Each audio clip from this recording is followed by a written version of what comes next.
Alléluia. Gloire à Jésus, peuple de Dieu. Lui qui nous fait encore la grâce d'être dans sa présence et de pouvoir puiser de tout ce qu'il a comme grâce, comme bénédiction, comme connaissance, comme instruction pour nous. Nous voulons encore dire merci pour sa présence et merci également à l'homme de Dieu, l'ange de cette église, qui nous a fait confiance et qui nous a autorisés à être encore à cette chaire. Et comme je le disais, c'est une grâce que nous avons de trouver une femme à notre chair chaque fois que besoin s'en fait sentir. À Dieu donc soit toute la gloire qui lui a permis de composer avec les femmes dans cette église et de laisser Dieu orienter et diriger les destinées des cabots comme bon lui semble. Sans plus tarder, hier nous avons eu pour thème qui a été demandé à la Madre, le prophétique pour un peuple embrasé pour de grandes œuvres, cas du don de prophétie, canal de révélation, de guérison et de déblocage. Et comme l'homme de Dieu l'a dit, nous ne sommes pas allés très loin, on a juste vu on a juste dit que le prophétique était une réalité qu'il ne fallait pas ignorer. Et nous avons donné le passage de 1 Corinthiens 14, 3 à 1, je crois. Car vous pouvez tous prophétiser successivement afin que tous soient instruits et que tous soient exhortés. C'est pourquoi il dit dans 1 Timothée à Timothée, ne néglige pas le don qui est en toi. Et hier, je disais que nous sommes créés à l'image de Dieu et le désir profond de Dieu, c'est de pouvoir communiquer avec nous. C'est pourquoi il nous a donné un corps, une âme et un esprit. Le corps communique avec tout ce qui est métaphysique, mais l'esprit communique avec Dieu, le Créateur. Dieu est un esprit, mais qui n'a pas de corps. Mais nous, par contre, il nous a mis notre esprit dans un corps. Et l'âme, c'est le domaine de nos émotions, de nos sentiments. Et c'est par ces différents types de facteurs que Dieu opère avec nous, que Dieu nous parle, que Dieu se révèle à nous, tantôt d'une manière, tantôt d'une autre, nous dit le livre de Job. Donc, hier nous disons que parce que le prophétique, il est en vogue de nos jours et que nous avons besoin, il fait tant de ravages que nous avons besoin de bien comprendre ce que c'est que le prophétique pour ne pas tomber dans les travers des ravages que le prophétique fait en ces moments. Alléluia, que le nom du Seigneur soit glorifié. Je sais que hier, après les moments de prière que nous avons eus, il y a eu des personnes qui ont reçu des révélations venant de la part de Dieu, sur certains sujets les concernant ou bien concernant d'autres personnes. Et tout à l'heure, si vous êtes là, le micro vous sera donné pour que vous puissiez apporter ces témoignages-là pour pouvoir édifier le peuple de Dieu. Il y a également des personnes qui ont reçu des touchés. Il y a eu des guérisons qui étaient instantanées. Il y a eu des guérisons qui ont poursuivi leur cours dans la nuit pendant que ces personnes étaient couchées. Et tout à l'heure, nous allons laisser quelques personnes s'exprimer sur ce qui avait été dit hier. Mais pour l'heure, nous allons avancer parce que pour ce soir, nous aurons seulement 2 points à développer. La suite de, de ce que nous avons développé hier, à savoir, nous avons parlé de comment le prophétique s'exprime à travers la parole de connaissance. Et tu n'es pas censé savoir quelque chose comme information sur un sujet donné, ou bien sur la vie de quelqu'un, ou bien sur des circonstances données, et puis le Saint-Esprit fait jaillir ça dans ton esprit. Au début, quand tu tâtonnes dans le prophétique, quand ça t'arrive, tu vas te dire c'est le fruit de mes propres pensées. Mais quand tu examines, moi, quand ça m'arrivait au début, pendant que j'étais dans le prophétique, quand je reçois une pensée, une parole de connaissance, une pensée prophétique, que ce soit pour quelqu'un ou bien que ce soit pour une circonstance donnée, je suis là et puis je commence à douter. Contre ma propre voix, Et puis la voix qui a jailli dans mon esprit. Et puis je me dis, mais est-ce que c'est pas le fruit de mon imagination? Alors un jour, le Saint-Esprit m'a posé une question et puis j'étais bloqué. Il m'a demandé, mais quand tu venais là, est-ce que tu avais réfléchi à ça? Est-ce que ça t'est même monté même à l'esprit en pensée dans ton imagination? Je dis non. Il dit, c'est comme ça que tu dois comprendre et savoir une pensée qui vient de Dieu et qui n'est pas de toi. Parce que, ne nous trompons pas, il y a la voix de notre propre chair, de notre propre cœur, le fruit de notre propre imagination. Et c'est dans tout ça là que Dieu sème la parole prophétique, la parole de connaissance. Donc, quand tu sais que cette parole-là, tu n'avais pas prémédité, ça n'était même pas venu à l'idée d'y penser. Et puis, un coup comme ça, le Seigneur te donne la parole. On parle de la parole de connaissance. Tu n'étais pas censé le savoir. Ça ne vient pas de toi. Ce n'est même pas le fruit de ton imagination. Et puis ça jaillit et ça s'impose à toi. Ça s'impose à ton esprit. Je vous ai toujours rendu le témoignage. Une fois, nous étions à une cérémonie de mariage.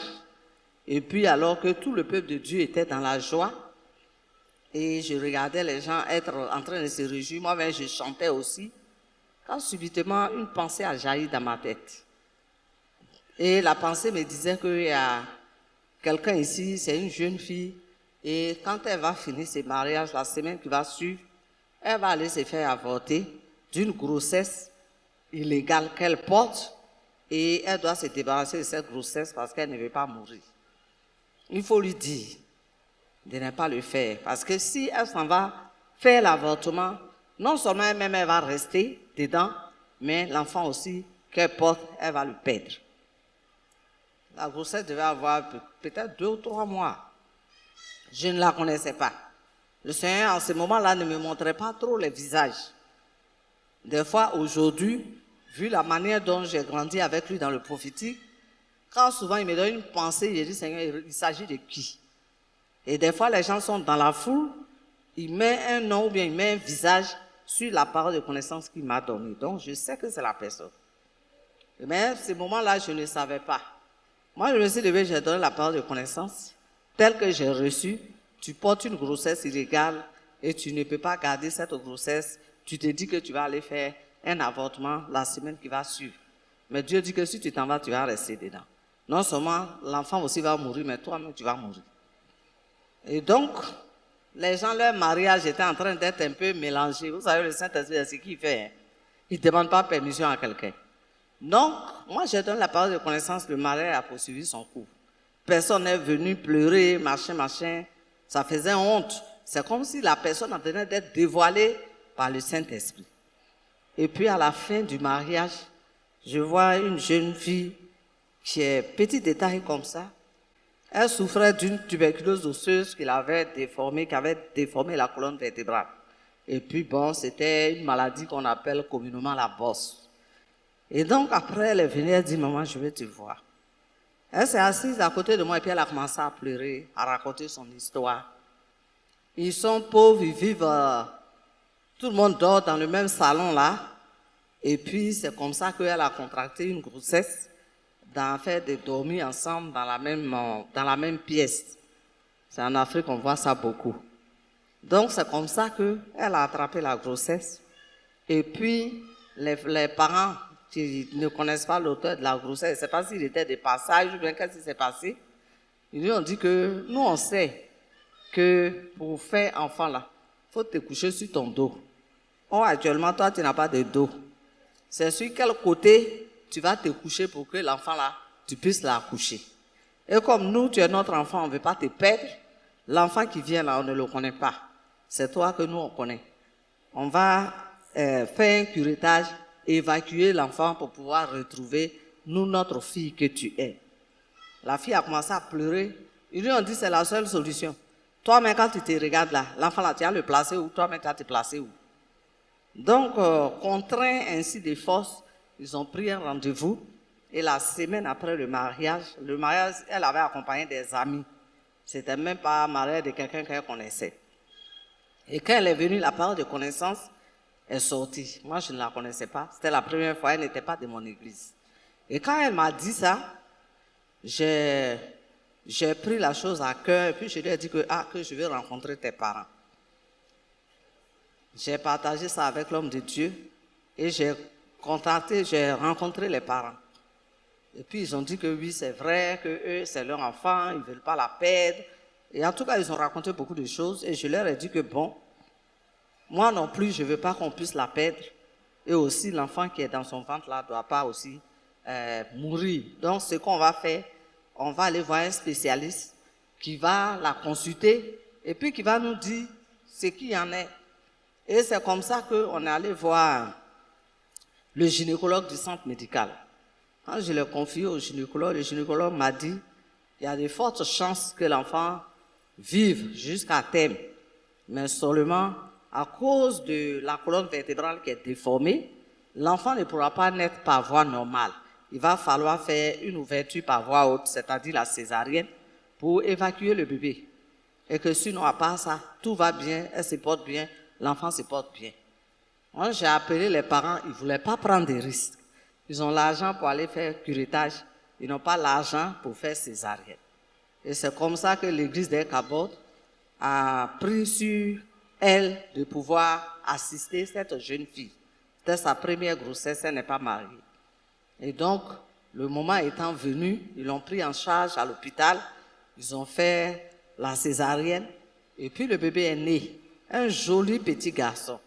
Donc, la fille a accouché, elle a donné le nom d'Ézéchiel à l'enfant. Aujourd'hui, Ézéchiel doit avoir peut-être 12, 13 ou 14 ans au plus. Ah, papa dit 16 ans. Donc, c'est pour dire que là, Dieu, par une parole de connaissance, a sauvé une vie. Donc, aujourd'hui, elle vit, elle est à l'intérieur du pays. De temps en temps, quand elle peut, elle me donne de leurs nouvelles. Elle me dit, ton bébé là va bien, il grandit seulement. Et moi aussi, je suis contente de ce que j'ai obéi au Saint-Esprit. Si je pouvais dire que non, c'est le fruit de mon imagination, 2 vies seraient parties. Donc, c'est pourquoi c'est important pour Dieu de trouver des canaux au travers desquels il peut s'exprimer pour sauver des vies, pour guérir des personnes, pour restaurer certaines situations. Donc, nous sommes venus au Sinaï, c'est vrai pour recevoir, mais pour que nous puissions nous offrir à ce Dieu-là comme des canaux pour le prophétique. Et Dieu est prêt pour le faire. Il cherche beaucoup de personnes d'ailleurs. Donc hier, nous avons parlé de connaissance. Après, nous avons parlé de la parole de sagesse. Et la parole de sagesse, comme l'homme de Dieu l'a dit tout à l'heure, tu peux recevoir une parole. Mais la manière brute que Dieu va te montrer là, ce n'est pas de cette façon aussi brutale que tu vas exposer. Souvent, toi-même, quand tu vois la vision que Dieu te montre et la façon de la transmettre, c'est très, très délicat. Si tu t'y prends mal, tu risques de tout gâter. Si tu caches aussi, tu risques de tout gâter. C'est pourquoi le Saint-Esprit, tout en donnant la parole de connaissance, la parole de sagesse, donne aussi cette parole de sagesse pour te permettre de véhiculer comme il se doit, le message qui t'a transmis. Et des fois, pour que tu saches que c'est urgent, mais tu as comme l'impression que la chose est en train de se dérouler sous tes yeux. Alors que peut-être c'est quelque chose qui va venir, mais qui va encore être ajourné de 2-3 mois, le temps que les circonstances soient réunies et que tu puisses pouvoir partager cette parole de connaissance. Je vous ai dit ici que la dernière fois, il y a, un jeune qui était venu me voir, il était fiancé à une sœur, et puis ça s'est passé mal entre les deux. Il voulait que je prie, que vraiment je donne des conseils à sa fiancée et tout ça. Et quand il est venu me voir, alors que nous étions en train de prier, le Saint-Esprit l'a laissé lui de côté, et puis il a mis un zoom particulier sur la fiancée. Dès qu'il a fermé les yeux, j'ai vu qu'on était à des obsèques. Et là où on était allé inhumer un corps. Et quand je commençais à regarder, je vois que le corps là, c'est le visage de sa fiancée. Et puis cela a commencé à me stresser. Et sa maman était inconsolable, les amis, tout le monde. Et moi-même, j'étais très triste parce que je connaissais bien la fille. Donc, je lui ai dit, il faut arrêter les petites palabres là. Parce que ce qui arrive là, c'est trop grave. Et que voilà, ce que je suis en train de voir. Il a fait venir, j'ai parlé avec elle, j'ai donné des conseils et tout ça. La réconciliation est née. Et puis, quelque temps après, je crois, je ne sais plus si c'est 3-4 mois après, je vois qu'il y a un souci sur sa santé. Elle m'envoie des bilans, elle m'envoie dit, maman, ça ne va pas. Et quand j'ai regardé, je me suis souvenu de la parole de connaissance que j'avais vue et je leur avais transmis ça. Mais ils n'ont pas pris garde. Et puis c'est arrivé, après une chute, comment on appelle ça, une rupture de grossesse utérine était en train de l'emporter. Mais la manière dont moi-même j'étais agitée là, et ils ne comprenaient pas. D'abord, je suis du corps, je suis infirmière, donc je sais ce que c'est. J'ai déjà vu des gens mourir des GU de façon très très silencieuse. C'est un tueur silencieux. Puisque là-bas, la trompe est rompue et tout ton sang se vide pour rester dans ton abdomen et tu meurs sans même pouvoir te débattre. Donc quand j'ai vu les radios, j'ai vu les clichés, j'ai tremblé sur mes 2 pieds parce que je savais ce que j'avais vu. C'est vrai qu'on avait prié, mais si tu as ouvert une porte par le péché, l'ennemi va venir frapper. L'ennemi va venir frapper. Et donc, Dieu qui fait grâce, qui sait faire grâce, va conduire les circonstances de telle sorte que les choses qui n'étaient pas prises au sérieux par les médecins, chaque fois que je l'appelais, non, les médecins disent que c'est comme si, que ça est en bonne voie, ils sont en train de faire ci. Je dis non, ce qu'ils sont en train de faire là, c'est pas possible. Ça ne peut pas. Et j'étais agité sur moi-même. Pourquoi? Ça dépend de ce que Dieu m'avait montré. À la fin, avec les prières, le professeur qui la suivait et puis qui faisait comme s'il n'y avait pas de danger, le Saint-Esprit va l'interpeller. Il n'est pas chrétien, hein, mais son cœur est coupé, comme on peut le dire. Il a pris son téléphone, il a commencé à chercher, à localiser où se trouvait la fille. Puis elle a appelé, non, le traitement que tu m'as prescrit là, je suis en train de faire et tout ça. Il dit, dès que tu raccroches le téléphone, il faut me trouver à l'hôpital. Et c'était Manu militaire. Quand elle est arrivée là, ils n'ont même pas regardé à gauche ni à droite. Ils ont ouvert. Et c'est comme ça qu'elle a pu être sauvée de justesse. Donc, quand les paroles prophétiques viennent, il ne faut pas prendre ça à la légère. Si tu prends ça à la légère, ça t'a averti. Mais tu as fait quoi de l'avertissement? Tu as pris ça, tu as mis sur ton oreille. Ce qui est sûr, qu'est-ce pour que c'est de moi qu'il s'agit? Ah bon? Dieu ne parle pas dans l'air. Souvent, quand Dieu parle là, c'est parce qu'il y a une cause. Et c'est souvent même, c'est parce qu'il y a une urgence. Donc, si tu sais que dans toutes les paroles de connaissance qui ont été dites pendant ces Sinaï-là, quelque chose te concernant là, il faut prendre les dispositions. Le désir du Seigneur, ce n'est pas que le péché meure. C'est pourquoi il utilise le canal prophétique pour pouvoir nous avertir. Maintenant, si nous ne veillons pas, si nous ne prenons pas garde, ce que le canal prophétique a dit là, ça va arriver. Pas parce que Dieu n'a pas averti, mais parce que Dieu a averti et on n'a pas pris garde. Que cela ne soit pas ton partage ce soir. Donc après, le don de la parole de sagesse, hier je vous ai dit que j'ai vu Bach, caleçon de quelqu'un qui se promenait. Mais quand j'ai vu là, si j'étais rentré dans tous les détails tels que le Seigneur me l'avait donné, il y allait avoir masse. C'est vrai que la parole de connaissance est venue, c'est vrai qu'il y a eu la délivrance. Mais le mari de la sœur était là ces jours-là. Et puis tu vas venir dire que voilà, elle est partie ici, voilà, et puis les conséquences sont là. Mais je n'ai pas fait ça. J'ai dit, tu as laissé un vêtement là-bas. Et c'est ce vêtement-là qui te sert qui lui sert de porte d'accès à ton esprit, à ton corps, pour pouvoir abuser de toi. Mais elle savait, et moi aussi je savais. Donc c'est pour dire que quand tu reçois une parole du Seigneur, demande à Dieu de te donner la sagesse. Ce n'est pas en donnant le message brut. Au début, moi je le faisais. Bon, quand le padre m'a interpellé là-dessus, il dit non. Les détails là, Dieu te donne ça pour toi-même, pour que tu comprennes l'intensité, l'ampleur de ce que Dieu est en train de te dire et il veut faire éviter à son peuple, à son enfant. Maintenant, c'est à toi de savoir, en disant ça, de porter des gants. Et depuis lors, j'ai compris. Donc, sinon avant là, hier, les sœurs qui sont venues ici, ils disaient qu'il y avait une main lugubre sur le ventre de quelqu'un. Il y avait 2 sœurs qui étaient là, il y avait 2 cercueils de bébés qui étaient devant elle. Donc je savais que la parole qui avait été donnée comme parole de connaissance était inévitable. Mais si c'était avant, il allait dire, passe ici, il y a un cercueil de bébés devant toi. Mais maintenant là, j'ai acquis quand même une certaine sagesse et je ne fais plus ça. J'ai prié pour elles toutes. Et puis elles sont parties à leur place. Et le cercueil que j'ai vu a été révoqué, a été annulé. Sinon elles allaient faire des morts-nés. Vous comprenez? Que le nom du Seigneur soit donc glorifié à ce sujet. Avant, quand je priais pour les gens, des fois on m'amenait des personnes qui sont en bonne santé. Et ils sont venus, j'ai tel blocage, j'ai tel blocage, j'ai tel blocage. En temps, je suis en train de voir qu'ils sont couchés dans un cercueil. On les a bien sapés comme un cadavre. Et puis ils sont assis devant toi, hein, bien habillés, tout ça. Mais c'est leur corps qui se trouve dans le cadavre, dans le cercueil. Et c'est un cadavre qui est là. Il est assis, il n'y a rien qui pressent qu'il va mourir. Mais spirituellement, il est déjà mort. Pas qu'il est mort par le péché ou bien par quelque chose. Hein. Non, non, non. Spirituellement, déjà, je vous ai dit que le monde spirituel est en avance sur le monde physique. Donc, ce qui doit arriver dans le monde physique, là, ça se passe d'abord dans le monde spirituel. Et avant, si j'ai vu ça, là, ça a coupé ton cœur, ça n'a pas coupé ton cœur, ça, c'est pas mon problème.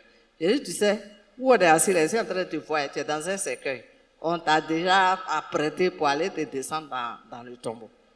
Beaucoup en ont souffert, et ça aussi, le pasteur m'a aidé.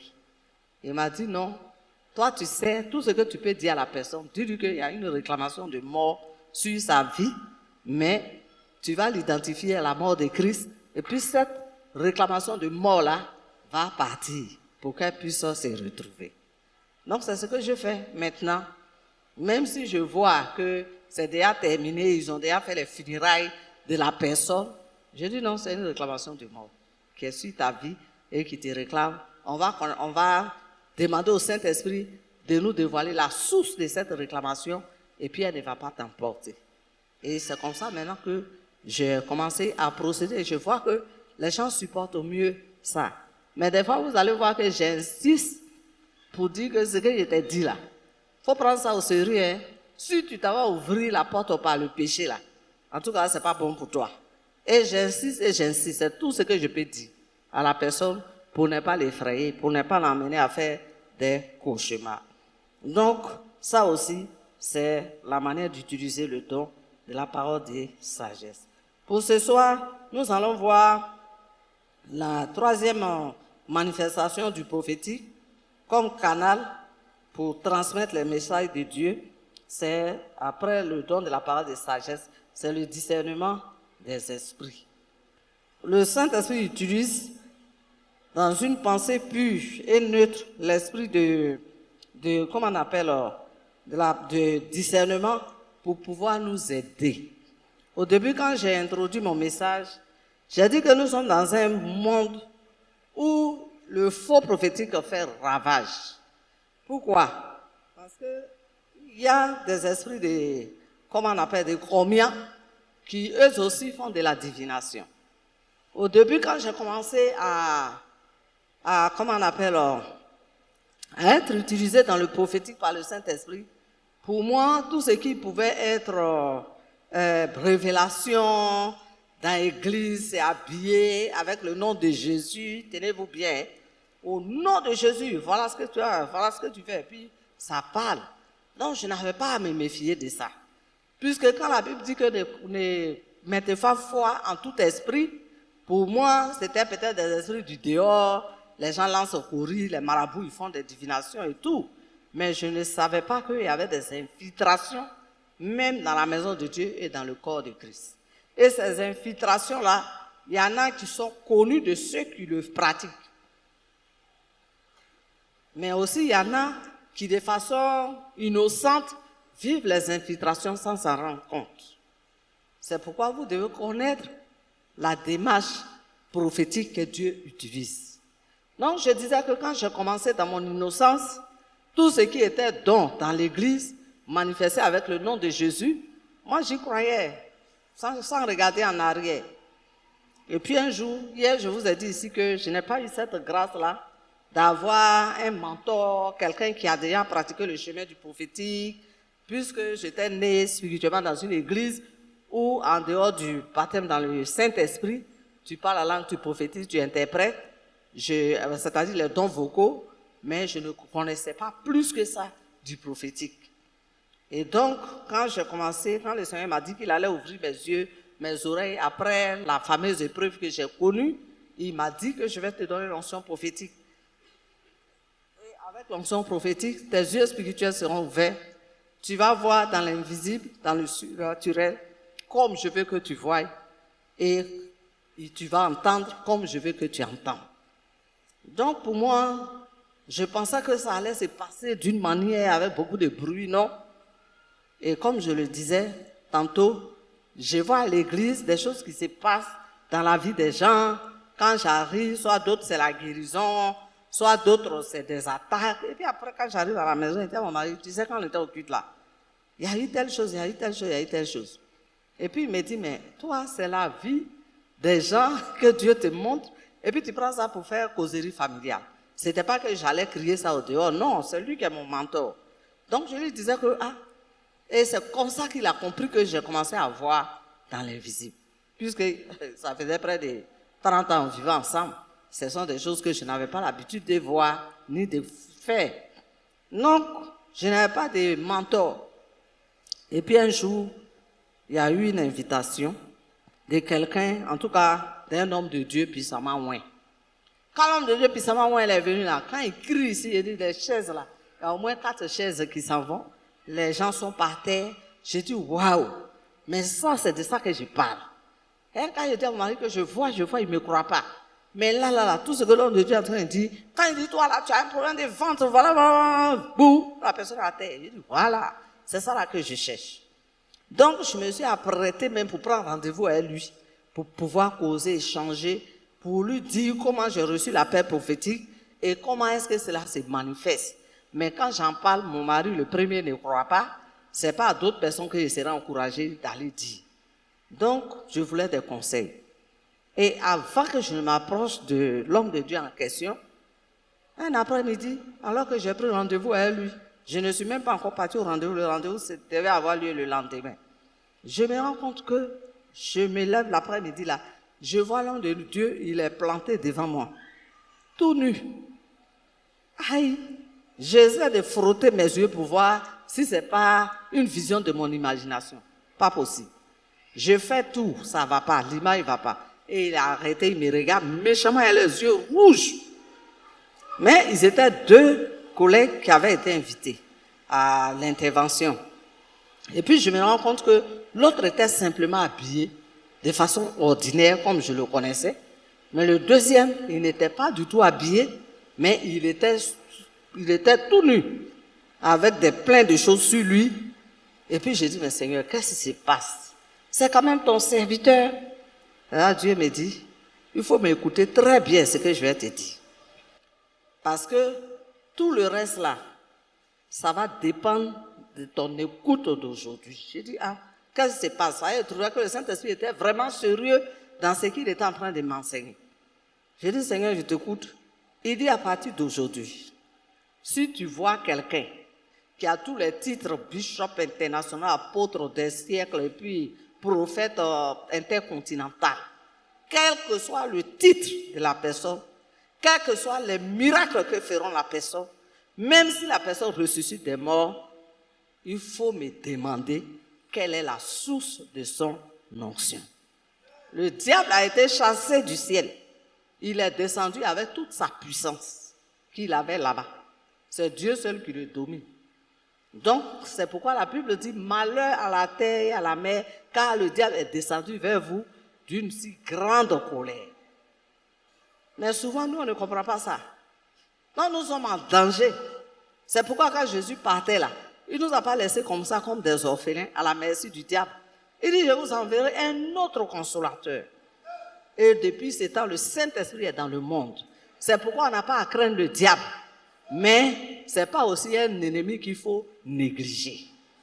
Si tu le négliges, tu vas te faire surprendre par beaucoup de choses. Donc pour moi, tout ce qui avait étiquette chrétienne, ce n'est pas Kokangba, ce n'est pas vaudou, ce n'est pas combien. tant que ça est dans l'église, tant qu'on utilise le nom de Jésus, moi, je n'avais pas de problème avec ça. Ça, le Seigneur m'a mis en garde. Il dit non, il y a des livrets dans l'église. Il y a des livrets dans le corps pastoral. Il y a des livrets dans le corps des anciens et des diacres.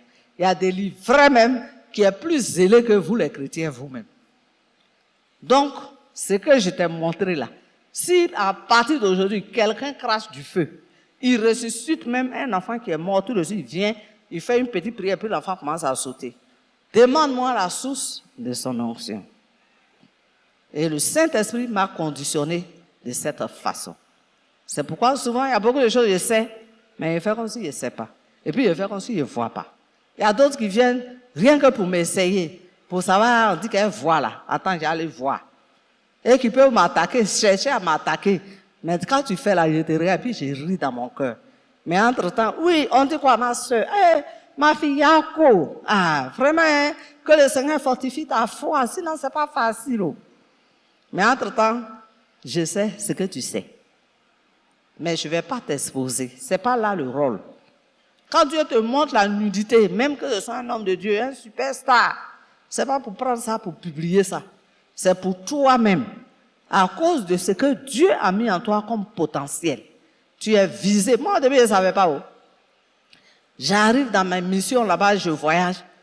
Et puis, je reçois attaque. Ah!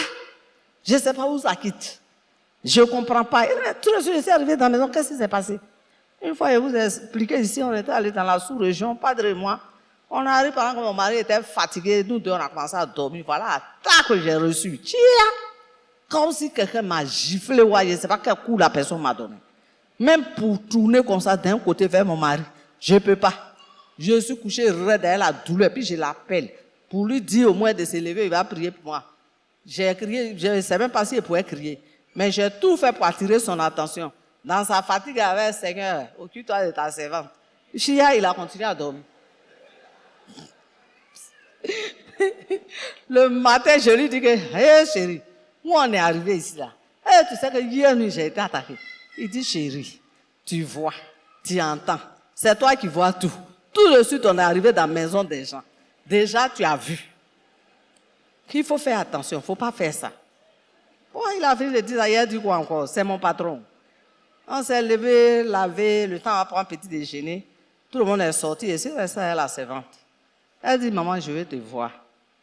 Il dit, ah, tu veux me voir? Elle dit oui. Et nous sommes allés dans sa chambre. C'est là qu'elle va me dire qu'elle a un problème et elle pense que je peux l'aider. Oh, je suis étonné. Elle dit que sa maman est décédée pendant son accouchement et sa tante l'a récupérée. Or, sa tante était sorcière et elle a initié depuis ce bas âge là à la sorcellerie. Et elle est devenue comme la petite servante dans la sorcellerie de la dame. Elle envoie faire des missions bizarres. Elle ne veut pas mais elle la domine tellement, même quand elle est en train de refuser, là, elle se retrouve en train de faire ce pourquoi sa tante l'avait envoyée. Et quand elle en souffre, quel jeûne elle n'a pas fait, quelle prière elle n'a pas fait, pour vraiment sortir de la sorcellerie, elle n'arrive pas. Et que vraiment, donc j'ai tout compris, que hier nuit là, c'est elle qui m'avait attaqué, puis c'est moi-même j'ai bien vu son visage. Mais comme mon patron m'a dit de ne pas parler, j'ai gardé ça dans mon ventre, et maintenant voilà que sous mes yeux, les preuves étaient là. Donc, elle a commencé à me raconter comment l'ennemi l'utilise dans la maison, comment elle aime tellement les enfants de ses tuteurs, mais quand elle est en train de laver, donner le bain, l'esprit de sorcellerie lui dit, il faut bouillir l'eau là, tu as versé sur lui. Et puis elle se retient physiquement, elle ne le fait pas, parce qu'elle aime les enfants. Et maintenant aussi, quand ils sont en train de faire la friture dans la cuisine, sa patronne est très très joviale, elle est en train de faire truc, elle s'amuse, tout ça là. La même voix vient lui dire, jette l'huile là sur elle. Elle dit, je fais tout moment pour me retenir. Mais quand c'est dans les rêves là, au moment où j'ai ma rencontre, j'ai fini de faire. Et maintenant, là où on était, elle va dire à tous les habitants de la cour commune là que moi je suis sorcière, que je suis une mauvaise fille, et tout le monde me regardait mal. Donc, voici ma souffrance. Je peux faire 1 mois de jeûne, mais rien n'y fit. Il n'y a pas de changement. Donc, vraiment, je veux que maman, tu puisses m'aider.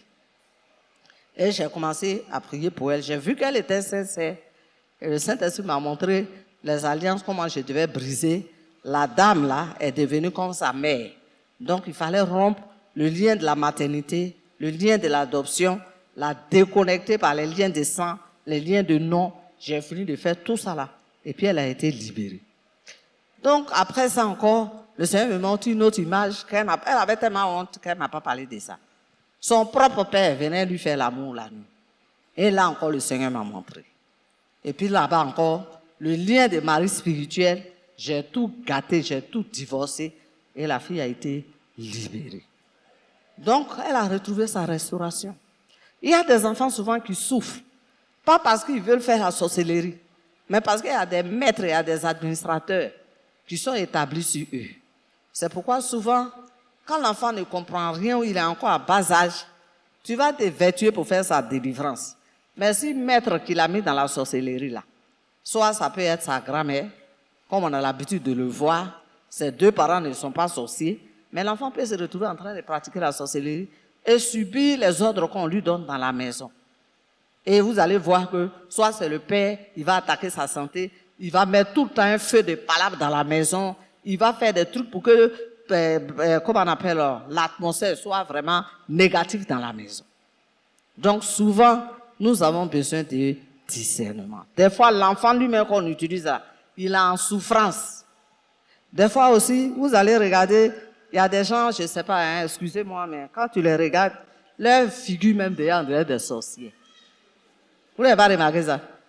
Vous les chrétiens, vous avez fini avec ça. Hein, pas senti, celle-là, je te dis que c'est une sorcière. Celle-là, je te dis que c'est une sorcière. Et une fois, les gens parlaient comme ça d'une sœur dans l'église. Et puis le jour-là, la sœur est rentrée dans mon bureau. Quand je l'ai vue, j'ai été ému de compassion. Elle était escortée par un ange. Et l'ange là avait une épée nue à la main. Donc j'ai regardé, j'ai dit, mais Seigneur, tout le monde dit qu'elle est sorcière. Et c'est là le Seigneur va me donner un deuxième avertissement. Il dit, quand on te dit que quelqu'un pratique la sorcellerie, là, c'est pour ça que je t'ai équipé de dons. Tant que ce n'est pas moi qui t'ai parlé, même si la personne a tous les signes qui montrent qu'elle est sorcière, toi, tu ne dois pas croire à ce que les gens ont dit. Tu dois m'interroger pour toi-même. Ou bien tu dois me laisser te révéler en réalité qui est la personne. Parce que souvent, tu ne peux pas savoir et on peut t'induire en erreur. Et c'est pour cela que j'ai donné le don de discernement. Donc, c'est ce qui fait que, bon, souvent même les gens qui sont au-dessus de tout soupçon, vous savez souvent qu'ils sont des sorciers. Oui, c'est-à-dire que tu ne peux même pas t'imaginer que la personne peut faire ça. Et cependant, c'est ce que la personne est. La Bible dit que le cœur de l'homme est mauvais, méchant, tortué par-dessus tout. Qui peut le connaître si ce n'est l'Éternel? Seul Dieu connaît la véritable identité de chacun d'entre nous. Ce n'est pas le fait de crier Jésus, ce n'est pas le fait de parler la langue plus fort que tout le monde, ce n'est pas le fait de faire même des miracles. Parce que les démons aussi font des miracles. S'il a pris, il a mis la maladie qui était dans ton pied, il a pris ça, il a mis ça sous ton aisselle. Tu vas voir que ton pied va bien. Mais quelques mois après, tu te rends compte que tu as une lourdeur, une douleur quelque part vers ton sein. Il n'a fait que déplacer la maladie. C'est pourquoi les sœurs, les frères, nous avons besoin du prophétique. C'est par le prophétique que Dieu va te révéler ce qui ne va pas. Pourquoi on arrête souvent d'accuser à tort et à travers? C'est pourquoi Jésus a parlé du blé et des livrets. Ses disciples lui ont dit, mais on va arracher l'ivraie pour laisser croître le blé. Il dit non, hein. Ne touchez pas à l'ivraie. Laissez le blé et l'ivraie. Les deux vont croître ensemble. Pour dire que tu peux vivre avec quelqu'un. Tant que la personne ne te dérange pas, elle va pratiquer la sorcellerie pendant des années. Mais un seul jour, Dieu va ouvrir les yeux sur la pratique de la personne. Mais aussi, n'oubliez pas que ces mêmes personnes-là peuvent s'identifier à d'autres personnes pour venir t'attaquer dans ton rêve. Et c'est ce qui fait l'erreur dans beaucoup d'églises. Et les vrais sorciers là, ils sont là comme des innocents et c'est eux-mêmes qui essaient de mettre de l'ordre dans l'église alors que c'est eux-mêmes qui sont là. Donc si tu n'as pas l'onction prophétique là, tu ne peux pas savoir. Tu es comme un aveugle qui est dans l'obscurité et puis quelqu'un te tape dans ton dos, tu regardes ce visage de quelqu'un d'autre, tu vois. Et puis tu vas accuser cette personne. Alors que celui-même qui te persécute là, souvent il est dans ton intimité. Le diable n'est pas omniprésent, il n'est pas omnipotent, il n'est pas omniscient. Mais je l'ai toujours dit, il travaille en réseau. Et c'est pourquoi il a besoin des sorciers pour relayer ces informations. Souvent, c'est nous-mêmes. On est là, nos bavardages là, c'est trop, surtout nous les femmes. Donc, tout ce que tu es en train de dire dans tes bavardages là, c'est renseignement que tu es en train de... Vous pensez que c'est pour rien là-dedans, il dit que les murs ont des oreilles. C'est pas les murs qui ont des oreilles, c'est la sorcellerie qui a des oreilles. Donc, quand tu es en train de donner des renseignements sur toi-même, si tes enfants, mon enfant, ça là, et ils prennent ça pour aller travailler, il va donner ça à son maître, et puis ils vont te conditionner encore davantage. À un moment donné, il faisait ça pour troubler le peuple de Dieu. Quand quelqu'un rend témoignage, voilà ce que Dieu a fait, Dieu a ouvert le ciel sur ma famille, voilà ce que le Seigneur est en train de faire, c'est fini. Où tu as rendu ton témoignage, ça s'arrête là. D'ailleurs, même ta situation devient encore pire. Et ça faisait que les gens avaient peur de rendre témoignage. Pourquoi? Parce que le témoignage, là, ça donne gloire à Dieu. C'est une manière de dire merci au Seigneur. Même quand je n'ai pas l'argent pour lui donner, mais pour une guérison miraculeuse, je dois être libre de rendre témoignage. Donc si je n'arrive pas à rendre témoignage parce que, quand je rends témoignage demain, attaque qu'ils vont faire là, ce sera encore plus grave. Je suis en train de voir dans la tête de quelqu'un, son cerveau est comme si ça est en train de saigner. Le Seigneur me dit qu'ils sont en train de préparer quelqu'un à un problème d'AVC. Je vais m'arrêter. Je vais demander à quelqu'un, est-ce que tu sens des migraines de ce côté-là? Parce que je te vois, c'est à gauche que je vois. Des migraines souvent, comme des picotements. Ça te fait ça. Ils sont en train de te préparer pour un AVC. On va se tenir debout, on va prier pour cette personne et puis je vais continuer. Seigneur, tu es le Dieu de la révélation. Tu vois cette personne qu'ils ont préparée pour un accident cérébrovasculaire. Gauche. Seigneur, je prie maintenant que cela soit révoqué parce que si tu as montré cela, c'est parce que tu veux que cela soit annulé ce soir. Je révoque tout ce qui est AVC. J'annule tout ce qui est rupture d'artère. J'annule tout ce qui est paralysie, hémiplégique. J'annule maintenant tout esprit de réclamation de mort à travers l'AVC. Libérez sa vie. Je viens de libérer sa vie et puis allez-vous-en. Et vous ne revenez plus jamais. Cette personne ne fera pas d'AVC ni dans son sommeil, ni dans son parcours, mais je la déclare guérie pour toujours. Dans le nom puissant de Jésus, que la tension qui était en train de monter soit régularisée maintenant. Soit régularisée maintenant. J'ai dit que sa tension est régularisée maintenant. Il n'y aura pas d'AVC. Il n'y aura pas de rupture de vaisseau cérébral. Au nom de Jésus-Christ de Nazareth. Seigneur, merci pour la guérison de cette personne. Tu as déjà fait. Non, je disais que la sœur est rentrée, les gens avaient des soupçons sur elle, tout ça là. Mais quand elle est rentrée, quand j'ai vu l'ange, j'étais dépassé. Et j'ai compris que Dieu ne juge pas avec les yeux que nous on voit. Mais c'est lui qui connaît la vraie nature des êtres humains. Depuis ce jour, ça m'a amené à voir cette personne-là d'un autre regard. Une fois, on était allé au camp des enfants, et puis il y avait un petit garçon, tu le regardes, il ressemble à rien. Il est là, et puis ses yeux sont dormants, et puis sa bouche est ouverte. Et puis, son moniteur, c'était un des pasteurs ici. Et puis, il a eu, les enfants se sont confiés aux hommes de Dieu, aux moniteurs, par rapport à ce qu'ils vivent comme des expériences surnaturelles, et puis dans leurs songes, tout ça.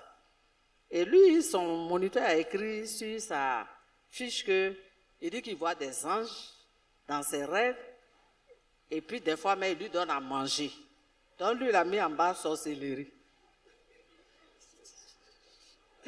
Donc pour lui, si la femme il a dit c'est que c'est un petit sorcier, c'est tellement qu'il a été initié à la sorcellerie, et ceux qui voient là ne sont vraiment pas des anges. Donc quand j'ai lu le commentaire, je n'ai rien dit. Et j'ai commencé à prier pour l'enfant. Je prie pour l'enfant, Dieu ouvre mes yeux. Je vois que l'enfant est gardé par 5 anges. Non les moindres, 5 anges. On inscrit ton enfant au camp, hein. Vous leur dites, il n'y a plus de place.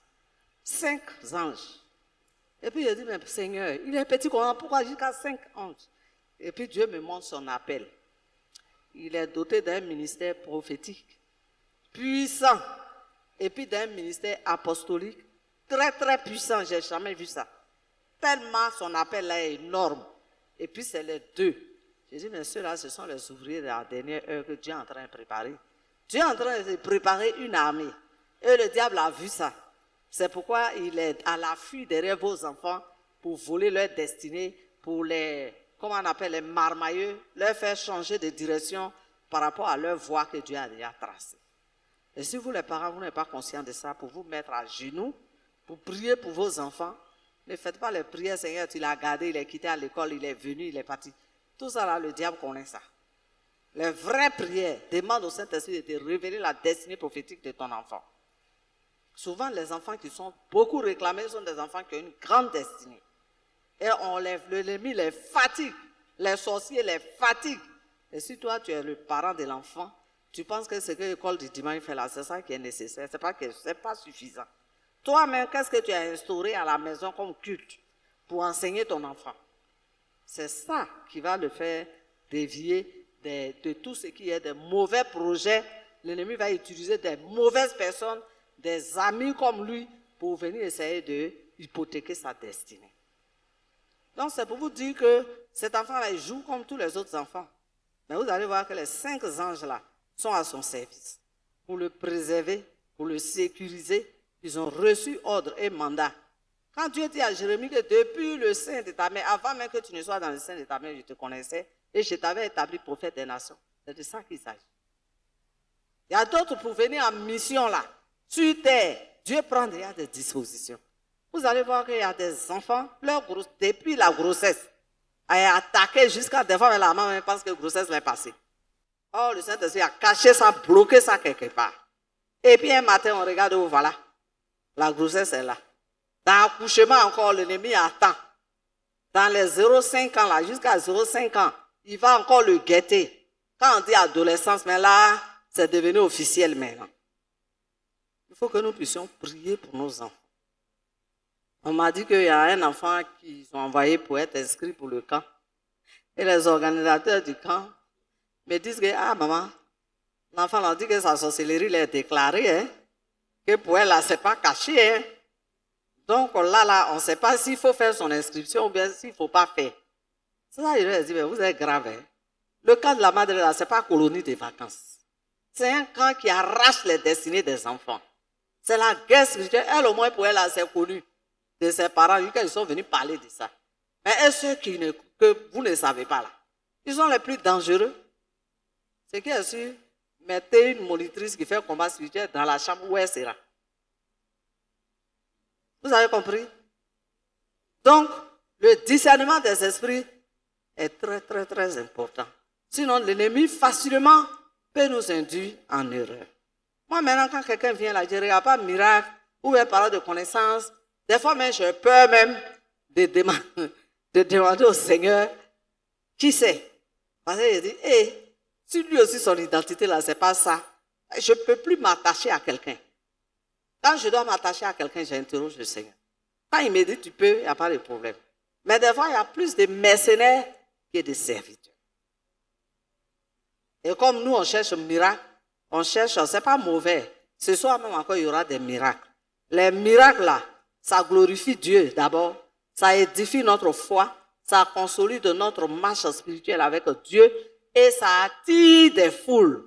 On prie pour l'accroissement numérique de l'Église. S'il y a 2-3 miracles authentiques ici, vous pensez qu'il y aura place, même pour vous, mais il n'y aura pas place ici. Donc c'est pourquoi nous allons prier ce soir pour des miracles jusqu'à la fin des Sinaï. Dieu a déjà commencé et il va continuer à se glorifier. Alléluia! Mais nous avons besoin de discernement des esprits. Le Seigneur connaît le rôle que le discernement des esprits joue dans notre manière d'exploiter la dimension prophétique. Et donc, s'il n'y a pas ce discernement, on est voué à l'échec dans toutes nos démarches. L'ennemi nous voit, il sait que nous sommes un danger pour son camp. Il va venir nous mettre sur petit vélo et puis c'est fini, on ne parle plus de notre ministère. Vous comprenez, non? C'est pourquoi vous avez beaucoup d'exemples dans la Bible. Vous avez eu, comment on appelle, cette fille-là qui prophétisait, ce sont des grands hommes de Dieu, des gens puissamment oints. Et écoutez-les, ce qu'elle disait là. Il y a la sorcellerie dedans. C'était un bon message. Elle disait que ce sont des hommes de Dieu qu'il faut prendre au sérieux et que ceux-là, Dieu les a oints. Ce qu'elle disait, tout était bon. C'est comme ça aussi l'esprit de divination fait. Il va t'encenser jusqu'à mettre l'orgueil même dans ton cœur. Mais il faut faire très attention. Au 3e jour, l'un des disciples a commencé à comprendre que ça là, Paul a dit, ça là, ça ne vient pas de Dieu. Et il s'est retourné, il a menacé l'esprit de divination. Vous comprenez? Il y a beaucoup d'esprits de divination comme ça. Aujourd'hui, tout le prophétique que vous voyez en vogue, si tu n'as pas le discernement des esprits, tu vas te laisser emballer par eux.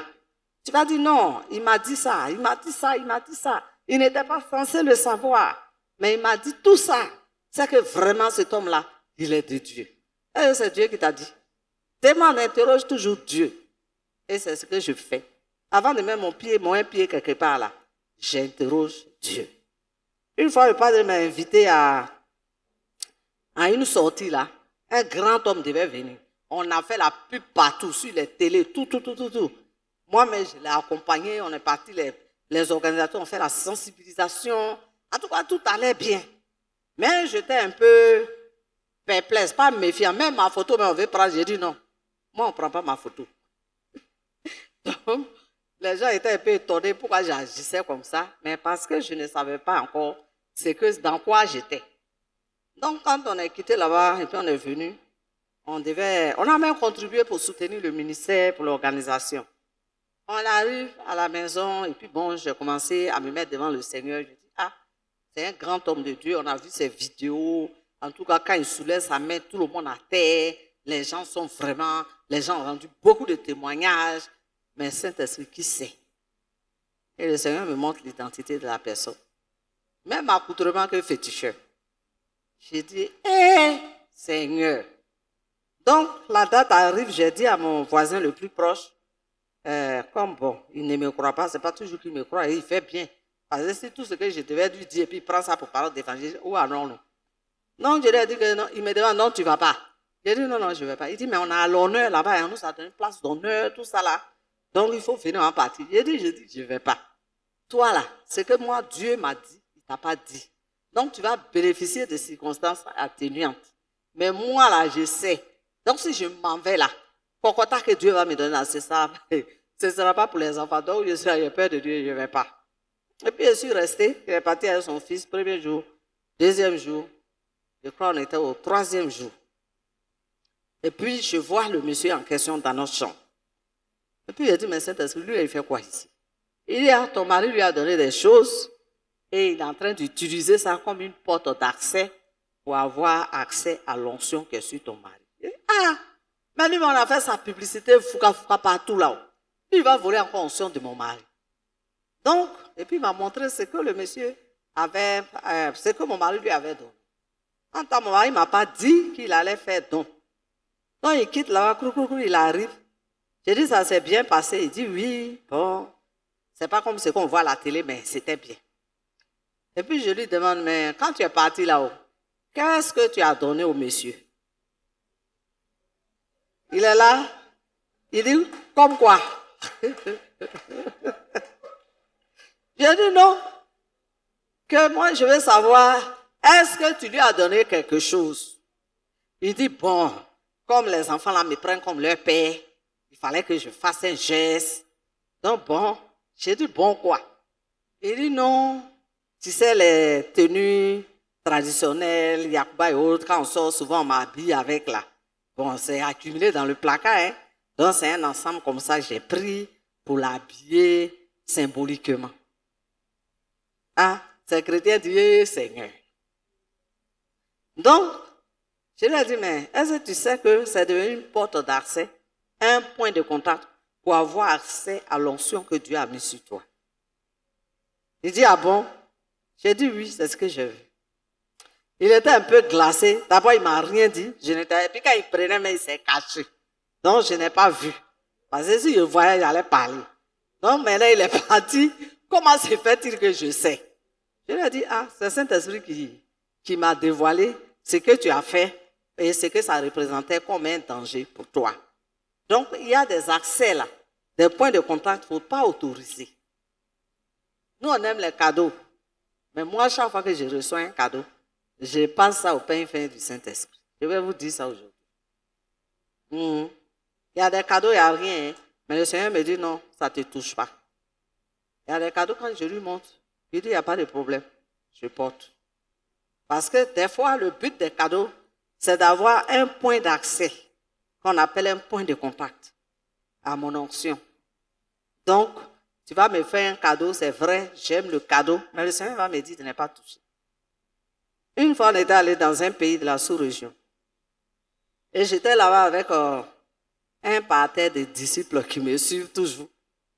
On est arrivé là-bas. Premier jour, dès que je suis arrivé, on dit non, il y a une maman là, elle veut te voir. C'est elle qui fait les dons ici. Vraiment, elle est bien, elle a la main sur le cœur. Elle a un sujet pour lequel elle veut que tu pries.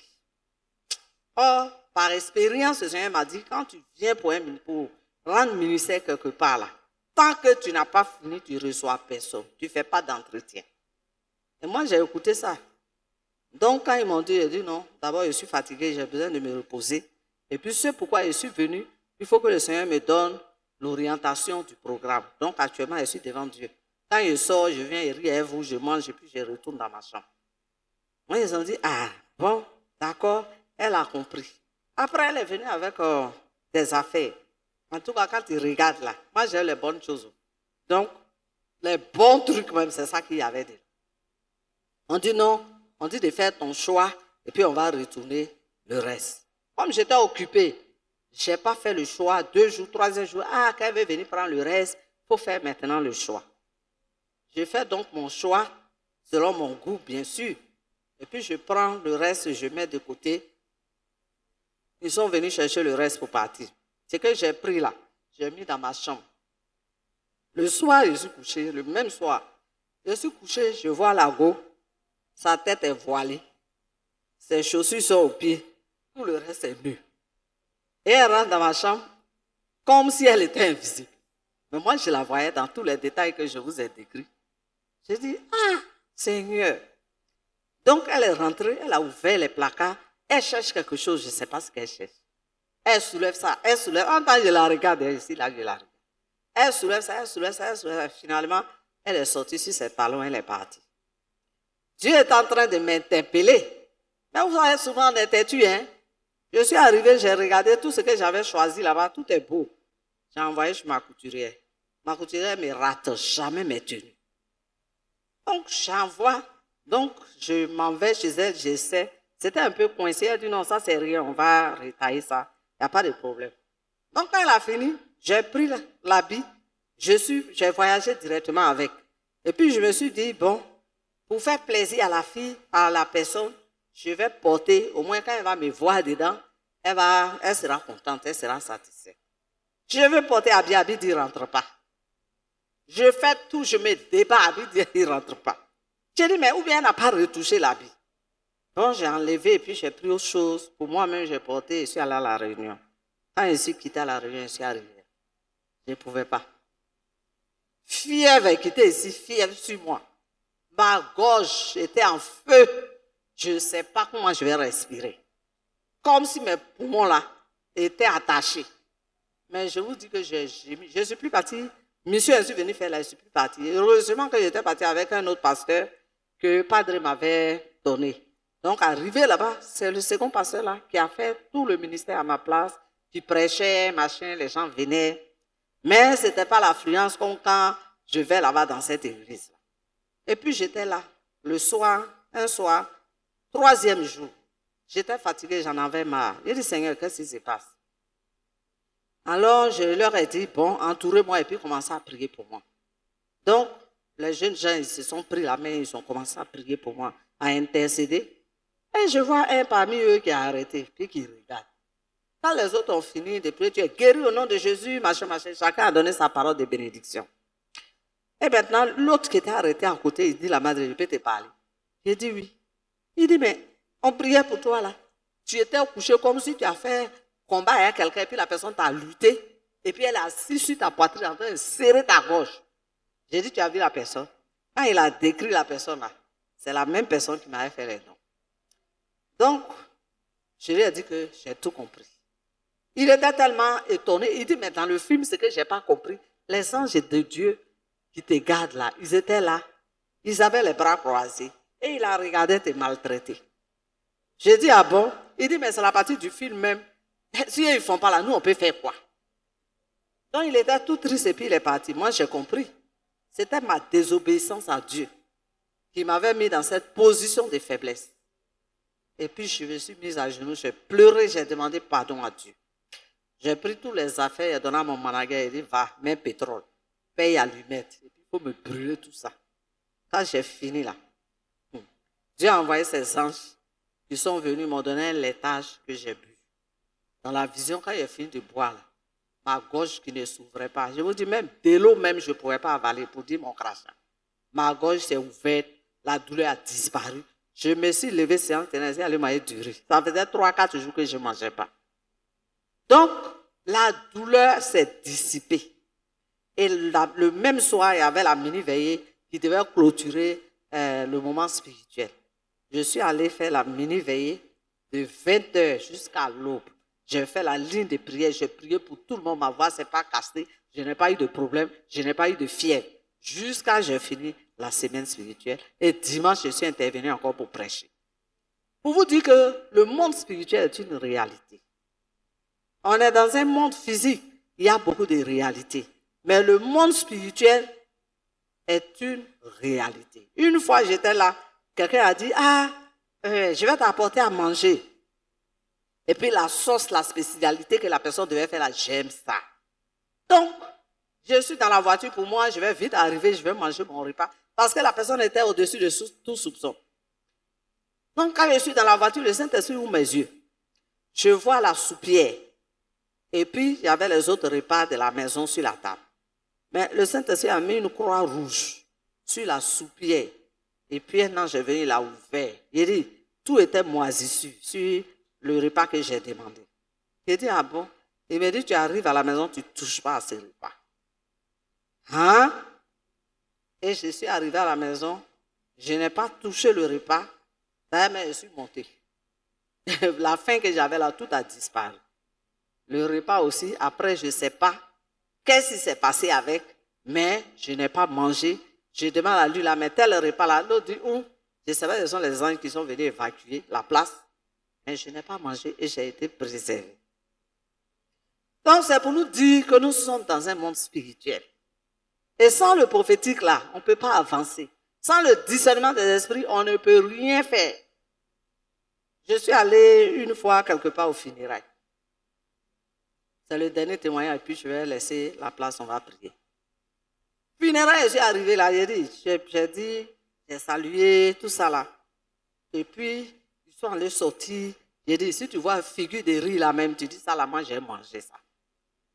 C'était tellement beau, tellement bien fait. Et puis on dit non, si tu ne manges pas, voilà, on t'a servi, voilà, vous allez prendre ça pour partir, arriver, vous allez manger ça à la maison. Je ne pouvais pas trop défendre. Donc, papa est en train de prier pour qu'on demande la route. Je vois une main avec un sachet d'huile rouge endormi. Ils sont en train de presser le sachet là pour verser sur le riz. Et puis, le Seigneur m'a montré ce qui s'est passé. Donc, quand lui il a dit Amen, j'ai failli dire votre riz là encore resté ici. Esprit de sagesse oblige. J'ai dit bon, pour ne pas les scandaliser, parce que ce n'est pas tout le monde qui savait ce qui s'était passé. Et si je le faisais, on dit, mon pasteur est venu ici, on lui a donné à manger, elle a refusé. Donc j'ai pris, ils ont emballé, ils ont mis derrière la voiture. Et quand on était dans la voiture, j'ai dit à mon mari que le riz, la personne ne doit manger. Parce que voilà ce qui a été fait, c'est un riz qui a été piégé. On arrive à comment on appelle, à la maison. Bon, je n'ai pas envie de dire le nom de la personne. Maintenant, ce n'était pas quelqu'un d'autre. La personne était aussi dans la voiture. Mais ce n'était pas mon mari, en tout cas. Ah, Ril est trop joli. Et puis moi, j'ai faim. La madre n'a m'excuser. Moi, j'ai prié sur Ril et puis j'ai mangé. La personne a prié sur le riz. Moi, je ne suis pas au courant. La personne a mangé le riz avec le personnel de la maison. Il a dit, diarrhée, la personne a commencé. Toute la nuit jusqu'au lendemain. Donc, je suis là, mon téléphone sonne. Ah, ma mère, ça va pas, hein? Je te dis, je vais me confesser. Il dit, tu as fait quoi? Le riz hier, tu as dit qu'il y avait interdit dessus, là, j'ai mangé. En tout cas, maman, quand j'ai mangé depuis là, mais nous tous, hein, le personnel, nous tous, j'ai prié, on a mangé. Les autres n'ont rien. Mais moi seule, la maman, je ne peux pas. On dirait que là-bas, là, ça va sortir maintenant. Parce que je suis fatiguée, je me sens faible. Donc, je suis venu me confesser, il te demande pardon au Seigneur. Et j'ai prié pour la personne, la diarrhée s'est arrêtée. Donc, le prophétique là, on en a besoin. À tout moment, l'ennemi va chercher à nous piéger d'une manière ou d'une autre. Des fois même par des personnes même que nous aimons. Soit de façon innocente, inconsciente, ils vont passer par la personne parce qu'ils savent que tu fais confiance à cette personne. Et que si c'est la personne seulement là, il n'y a pas match. Alors que la personne aussi ne sait pas ton plan. Donc, nous avons besoin de l'esprit de discernement. Alléluia! Que le nom du Seigneur soit glorifié. Merci d'avoir été avec nous aujourd'hui. Si ce message vous a encouragé et fait du bien, n'hésitez pas à le partager autour de vous. On se retrouve très bientôt pour un nouveau moment autour de la parole. Restez connectés, restez bénis.